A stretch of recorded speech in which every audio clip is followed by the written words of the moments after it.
What is going on? Welcome to my channel. I'm the covered call guy, and my goal is to create $120,000 a year passive income portfolio using only covered call ETFs. Right now, my portfolio yields me about $72,000 a year, $6,000 a month, $1,400 a week, and about $200 per day. For those who are new, I will be updating this at the end of every month. So hopefully in about a week and a half, I would have crossed $75,000 or at least hit $75,000. That is my goal for the ending year of 2025 going into 2026. And for those who are new, please subscribe, like, and leave a comment if you are on the same journey as me, try possibly even making more than me. Or you're thinking about, going down this path of income investing or cover call ETF investing. Welcome, join. Please feel free to join, subscribe, and join my community. And I'm talking about YouTube community here. I don't have anything else. I'm trying to be as transparent as possible. No BS, no fluff. I say it how it is. I'm going to speak my mind. Legal disclaimer before we start. This content is for informational and educational purpose only and should never be considered financial, investment, or tax advice because I am not a licensed financial advisor, investment professional, or tax expert. All opinions expressed are my own and may be inaccurate or incomplete. Investing and trading involves significant risk, including the possible loss of principal.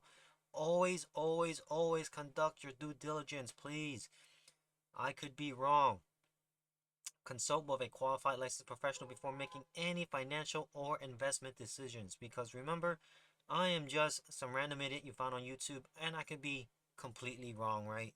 I could make so much mistakes and I am very thankful for those in the comment correcting me. Thank you. As you make me a better investor, I make better videos, more informative, more educational, more factual videos, and therefore, hopefully for those who are watching, you become better investors. We grow together. Now, with that out the way, today's video is going to be a follow-up. Let me just make my PowerPoint full screen. All right, today's video is just going to be a follow-up on the previous video on my NEOS trifecta, how I almost pretty much was going to go into only three ETFs, SPY, QQI, and BTCI. However, before I had that thought, I almost went all in into BTCI. Yes, I was kind of crazy. I mean, what was I thinking? I don't know. At that time, I was like, you know what, this might be a great idea. Um, let's just all in into BTCI. I almost full ported $700,000 into BTCI. All right, let's get started on what was going on in my crazy head. What was I thinking? The $700,000 experiment. So in late July 2025, I almost deployed 700,000 into NEOS Bitcoin High Income ETF, BTCI. Right. So this ETF utilized a high yield strategy designed to monetize Bitcoin volatility via an active cover call overlay, prioritizing monthly income generation over traditional price appreciation. Its distributions are paid monthly and have historically been has been largely classified as return of capital (ROC), offering tax deferral benefits rather than immediate ordinary income liability. So yes, I did my research and I knew about this, and one of the reasons why was because of how volatile Bitcoin was. I expected, nice juicy premiums, and because of the yield and what was paying out, and you know it was in my view, because of how volatile it was sustainable, right? Even with that yield, the insane income stream. So during the subsequent 6-month window from July to December, now the fund exhibited substantial monthly cash flows that may appear insane relative to conventional income vehicles. Yes, I am looking back with 2020 vision and saying, and 2020 hindsight, right? Now I get that it might not have been the best idea, right? So I'm talking about from my current, obviously current data, current experience versus my past experience, right? So I'm kind of, hey, if I were to invest in July, so now what would have happened, right? But we have to understand these payouts are accompanied by material net asset value, NAV, right? NAV volatility and principal drawdown.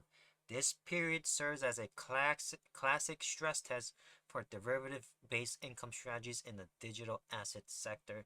And I'm talking obviously because now it's December, right? We had about 6 months of actual data to see where Bitcoin is, and it went from a peak of 130 to now barely pushing 90, right? So hindsight, obviously, I did the right choice by not doing that. But at the time, right, and during July, at the time, it made sense for me. It made sense for me to think that way. All right, income generation, monthly distribution. BTCI paid significant monthly distribution throughout the second half of 2025, right? H2 of quarter 2025. Payout ranged from a high of $1.47 per share in July, now down to $1.02 per share by November. You see that big drawdown. For those who are not new, I talk about this a lot. I always talk about the buffer, right? If my goal is to aim for, realistically, if my goal is to aim for $10,000 a month, I should be pushing myself to $15,000 a month. Why? Because these are not dividends. All right, these are option premiums. Completely different. Completely different. The main difference is dividends or actual profits paid out by the companies. They are more consistent for the most part, right? And you can kind of calculate what your next payment is. For option premiums, it's all about selling the fear, right? The VIX. The more choppy the market is, the more uncertainty, right? The higher your premiums can be. Because we are selling that, hey, you're betting against the market going up or down. It might not. It looks very uncertain. So therefore, I'm going to pay you a lot for the other end to be paid a lot out. Also, if it happens, if they make the right call, right? So we have to understand, for these option premiums, a 50% drop is very realistic in terms of your payout, right? So let's talk about back to a BTCI, the total yield.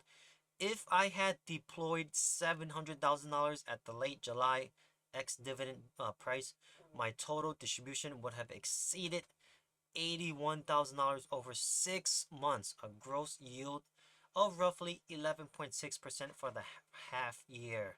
Whoa, $81,000 in just 6 months? That is not bad, right? Not bad. But we have to look at the other side of the investment strategy. Right? Capital volatility. The market price of BTCI shares declined sharply from mid-year highs of $65 down to as low as $45 range by December. Holy moly, $20 drop per share. This downward move implies a principal loss that mathematically eclipsed the gross income received, right? So I essentially kind of broke even. I didn't gain anything, right? Return of capital effects. 94 to 96 reported return on capital. According to official notice, right, approximately 94 to 96% of these distributions were estimated to be rock. Again, we won't know until actual end of the year 1099. What that just means is tax deferred, right? This classification means the payout generally reduced my cost basis rather than adding to my taxable ordinary income for the year, deferring taxes until the shares are sold. My net result, while the income stream was genuinely high, providing substantial liquidity, the combination of NAV erosion and rock cost basis reduction means the total economic return on a mark-to-market basis would have likely been negative for the second half of 2025. However, compared to direct Bitcoin spot hold, which also likely faced drawdowns in this period, the income stream provided a buffer against the full extent of the market decline. So yes, I did lose in terms of my portfolio value, but I did gain income enough for me to sustain myself and reinvest if needed, right? If you were spending $81,000 in 6 months, I don't think that's an income issue. I think that's a spending problem. All right, clarifying BTCI's structural mechanics, right? What BTCI actually is. Okay, this was just my view and why I almost pulled the trigger. So, from my understanding, BTCI is not a plain Bitcoin ETF. It is an options overlay income strategy built on top of Bitcoin exposure. Its distributions are primarily drawn from option premiums generated by selling or writing call options on Bitcoin exposures for VRP, right? Volatility risk premium. And then collateral yield, income from short-term treasury holdings, which makes up a significant portion of the fund's asset. A lot of people don't know that, right? So critically, the fund strategy often result in distribution classified as return on capital. This is distinct from qualified dividends or ordinary interest, right? ROC reduces the investor's adjusted cost base in the shares. What this means for risk and return, okay? So this is just what was going on in my head. I do these scenarios in my head and I just talk myself out like if like if I'm talking to multiple people. I don't know if other people do this, but this is what I do, right? I talk about the upside, downside, good, the bad, the ugly, and I kind of go like I debate myself, right? So the upside is capped. Selling upside caps much of the selling calls caps much of the upside because gains beyond the strike price are traded away in exchange for upfront premium cash, right? That is the juicy yield, the premiums that we get. Downside is uncapped. If Bitcoin falls, BTCI participate in the drop minus the premium received, right? That's the buffer, right? And then negative convexity. Returns suffer faster on downside moves than they recover on upside move, right? The second half of 2025 data confirms this as share price struggled to regain $60. All right, now we get to actually look at a month-to-month snapshot. This is fact-based. This is not a scenario that I typically like to do. This is actual facts here, right? Now I get to see what was actually paid out if I actually invested all $700,000 in July. In July, I would have bought in July, the X date, July 23rd, 2025. The payout was $1.47 per share. Price was approximately $65. I would have gotten paid almost 16 grand that month. Now, August, right? You start to see the drop here. In August, I would have got 15.2. Then September, a big drop at 14.4. And in October, another big drop at 13.9. And then November at 10.9. And December is approximately, should be about the same, right? So you can see I dropped nearly $5,000, right? A lot of people would have gotten shaken out. Possibly me too. I don't know. I mean, it would have been definitely a rough ride. Now that I'm actually able to see what the payout was, Um, obviously when I invested in July, I wouldn't have known how much Bitcoin would have dropped, right? Now looking back and seeing it's like, oh, thank God I did not do that.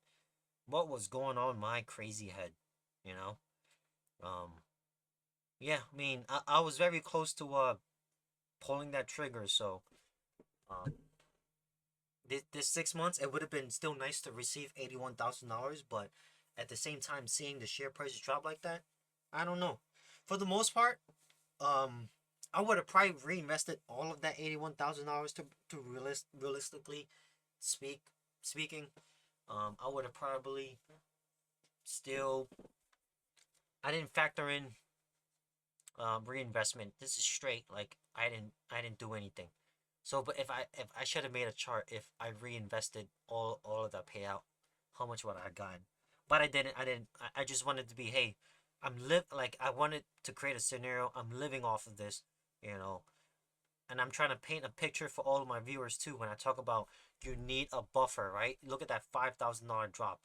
If I were to actually hit my goal of $10,000 a month, and I just stop and I just completely live off the 10,000, look at that. Look at that 6 months. I would have gotten $5,000, right? by December.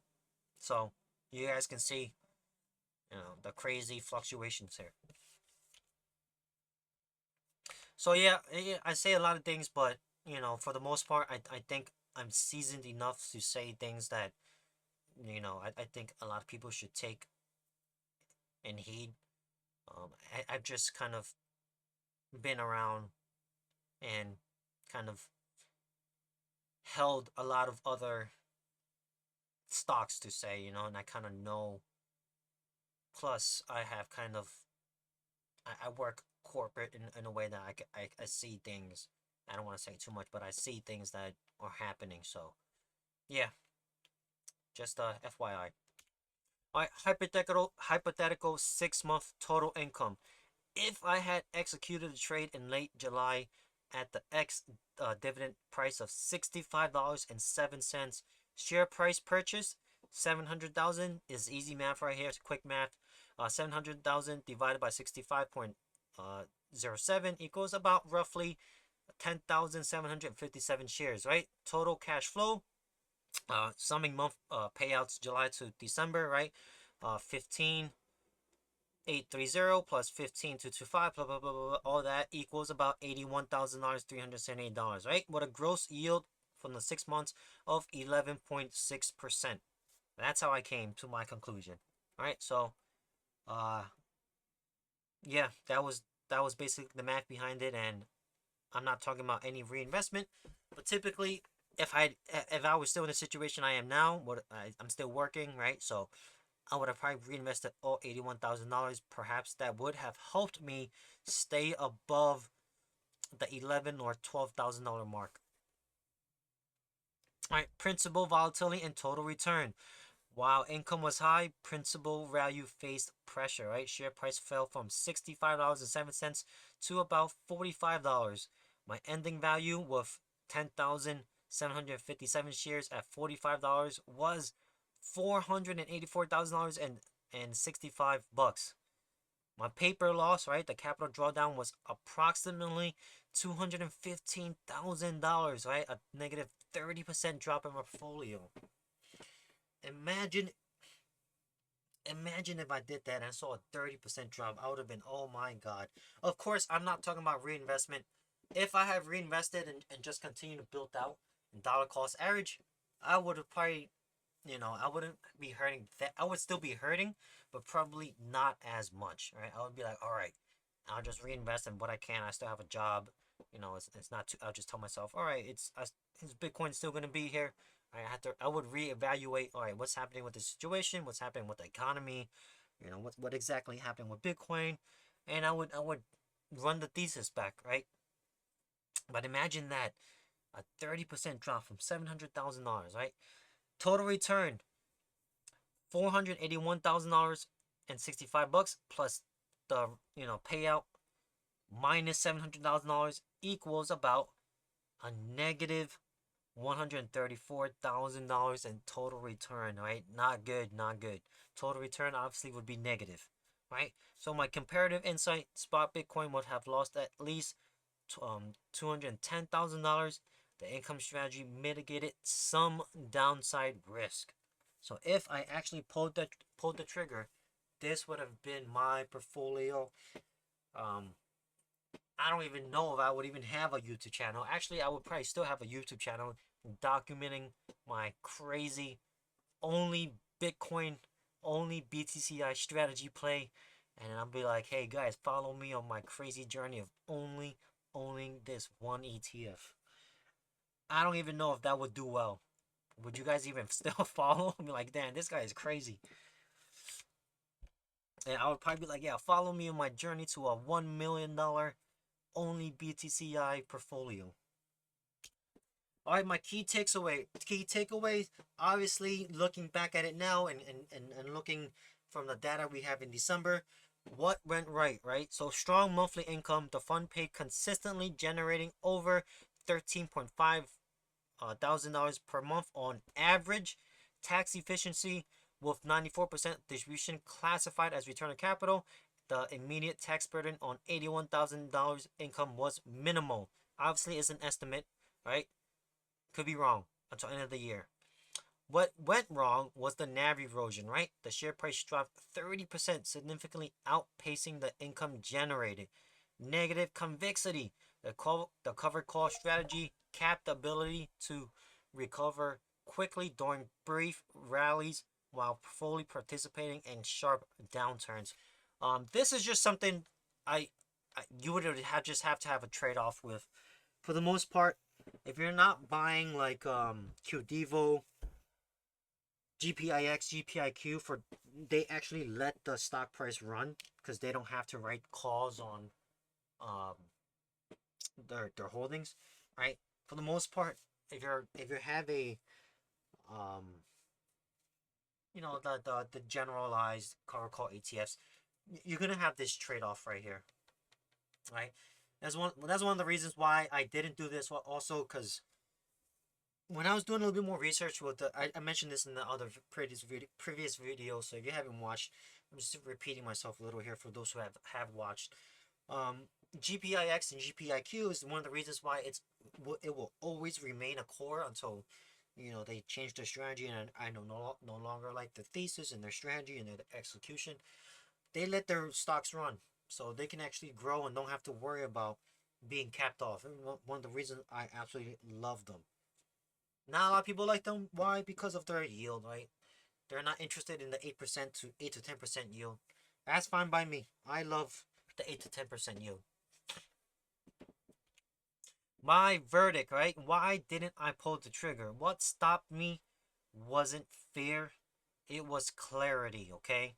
It was the clarity after I sat myself down, looked in the mirror, that meme, right? I point to myself and I go, what the heck are you thinking? Right? On the surface, BTCI looked intoxicating. Yes, I was actually pretty much drunk on I was like, oh my God, I had like an epiphany, right? Oh my God, I found the cheat code. I found the matrix, the glitch in the matrix. Free, easy money for life. I just won the lottery, right? The math worked. A $700,000 allocation was projecting 12 to 16 grand per month in cash flow. On paper, it felt like I found a loophole in the system, a way to turn chaos into income. But the deeper I went, the more the illusion cracked, right? The moment of restraint kind of came when I stopped asking how much does this pay and started asking what am I actually owning, right? I wasn't buying a yield product. I was renting volatility at scale. The main difference here, right? Liquidity at a cost of optionality. Bitcoin wasn't offering safety, it was offering liquidity at the cost of optionality. Every dollar of income was being prepaid by selling off future upside while fully absorbing downside. The income wasn't a hedge, it was a conversion. Upside potential was being transformed into immediate cash, and principal stability was never part of the contract, right? So I asked myself, if I'm gonna full pour into something, I needed both. I can't just give up principal stability. I mean, then I would lose everything. It just didn't make sense, especially when I had a job and I didn't need to take on this risk, right? It didn't make sense for me to take on the risk I didn't need to take on.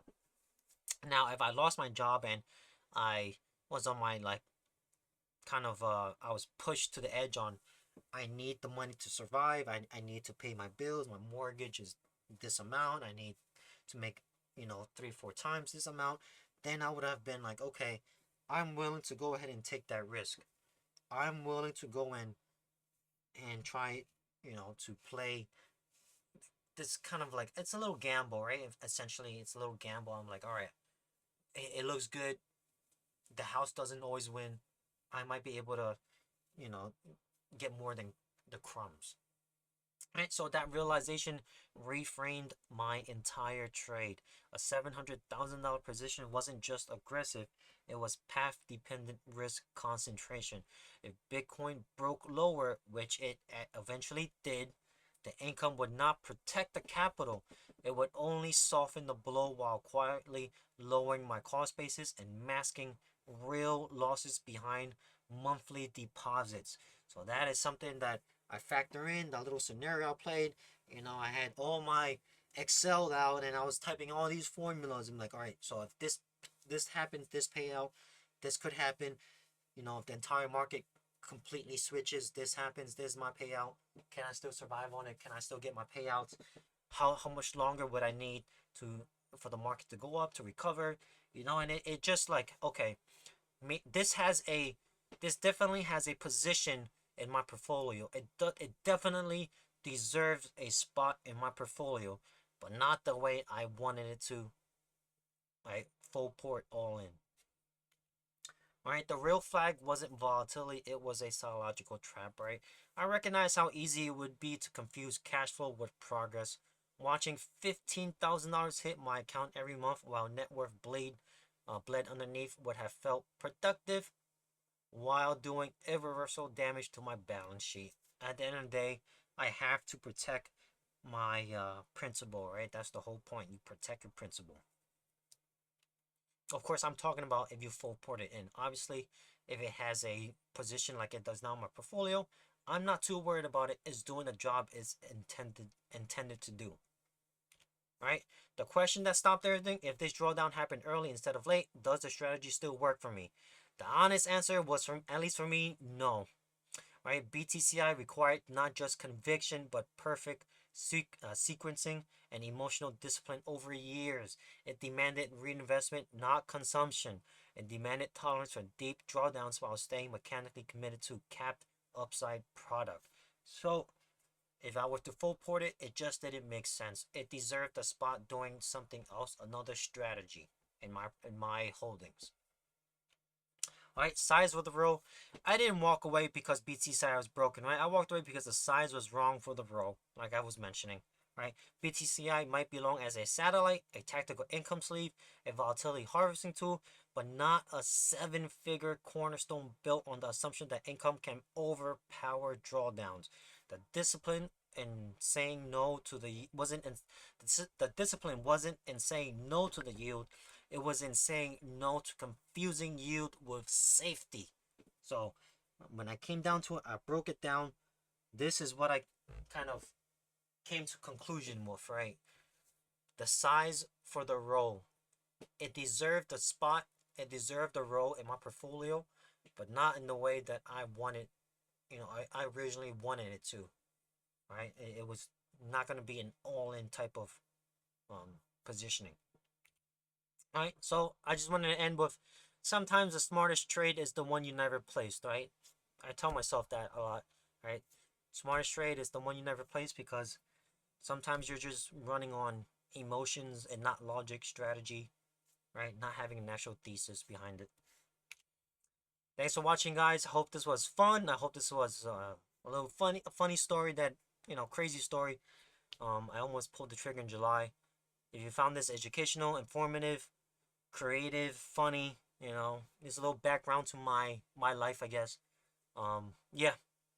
If you enjoy this, please subscribe, like, and comment for more of my funny high yield truth. I'm gonna try to think of more things that I almost did, but this was one of the biggest ones. So thanks for watching, guys. You guys are the best. You guys are amazing. I appreciate all of you guys. I truly, truly mean that. And the holidays are coming up, so Merry Christmas for those who celebrate, and Happy Holidays to those who celebrate other holidays, or not, besides not Christmas, right? So, yep. Hope you guys have a great weekend. Stay tuned. Catch you guys on the next.